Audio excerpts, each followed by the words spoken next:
Short circuit అయ్యి TV fridge ఇవన్నీ కాలిపోయినా మధ్య ఏం చేయాలి? ఎప్పుడు ముందు జాగ్రత్త ఏం తీసుకోవా? ఏం చేయాలి మధ్య అర్థం కాలేదు. సర్క్యూట్స్ అన్ని ఆగాలంటే ఒక్క ట్రావెల్ రా. ఏంద్రా అది? ఇది డిజిటల్ పవర్ ప్రొటెక్టర్ అన్న యాక్చువల్ గా. ఓకే, మనం జనరల్ గా ఏమవుతుందంటే ఇంట్లో మనకి వోల్టేజ్ ఫ్లక్చుయేషన్స్ కానివ్వండి, అలాగే షార్ట్ సర్క్యూట్ కానివ్వండి, సో అలా చాలా ఎక్కువ జరుగుతున్నాయి అనమాట. రీసెంట్ గా ఇదే షాప్ లోనే వోల్టేజ్ ఫ్లక్చుయేషన్స్ వచ్చేసి మొత్తం లైట్స్ అన్ని ఎగిరిపోయినాయి. లైట్స్ చూడండి మీరు కావాలంటే, ఇక్కడ లైట్స్ అన్ని ఎగిరిపోయినాయి, కొన్ని లేవు. ఎందుకంటే మన వోల్టేజ్ ఫ్లక్చుయేషన్స్ చాలా ఎక్కువ వచ్చాయి. సో వర్షం పడుతుంది, వోల్టేజ్ ఫ్లక్చుయేషన్స్ చాలా ఎక్కువ వచ్చాయి, అందుకోసం లైట్స్ అన్ని ఎగిరిపోయినాయి. మనం ఏంటంటే దృష్టిలో పెట్టుకొని ఒక కొత్త ప్రోడక్ట్ ని ఇన్వెంట్ చేసినామన్నా. అంటే ఇది మీరు రెడీ మనమే ఇన్వెంట్ చేసినామన్నా ఇది.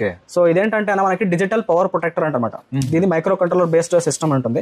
సో దీనికి 1 year వారంటీ కూడా ఉంటుంది నా వాళ్ళకి. వోల్టేజ్ ఫ్లక్చుయేషన్స్ కానివ్వండి, అలాగే షార్ట్ సర్క్యూట్ కానివ్వండి, ఎర్త్ లీకేజ్ కానివ్వండి, అలాంటిది ఏది వచ్చినా కూడా దీని నుంచి ప్రొటెక్షన్ ఇస్తున్నాం. మన ఎంటైర్ హౌస్ కి ఒక డివైస్ సరిపోతుంది. ఒక హౌస్ మొత్తానికి ఒక డివైస్. చెప్తున్నారన్న 10,000 నా ఇది జస్ట్ 3,000 లో వచ్చేస్తుందన్న. అంతేనా? ఓన్లీ 3,000 రూపీస్ లో వచ్చేస్తుంది. అది ఎట్లా వర్క్ చేస్తుందన్న?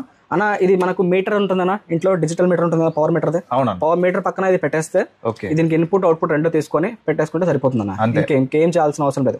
ఎప్పుడైతే మనకి వోల్టేజ్ కానీ, లేకుంటే కరెంట్ కానీ, లేకుంటే షార్ట్ సర్క్యూట్ కానీ ఏదైనా ఎక్కువ అయింది అనుకోండి, ఆటోమేటిక్ గా ఇది ఆఫ్ చేసేస్తుందన్న. మీకు డివైస్, మీ ఏసీ కానీ, మీ టీవీ కానీ, మీ ఫ్రిడ్జ్ కానీ, లేకపోతే మీ ల్యాప్టాప్స్ కానివ్వండి, ఇవన్నీ సేఫ్ అయిపోతాయి. కర్నూలు జిల్లా వస్తుంది. దగ్గరలో ఉండే వాళ్ళు అయితే విజిట్ చేయండి, లాంగ్ వాళ్ళు అయితే ఆన్లైన్ లో తీసుకోండి. ఓకే, అలానే ఫాలో చేసుకోండి. Thank you.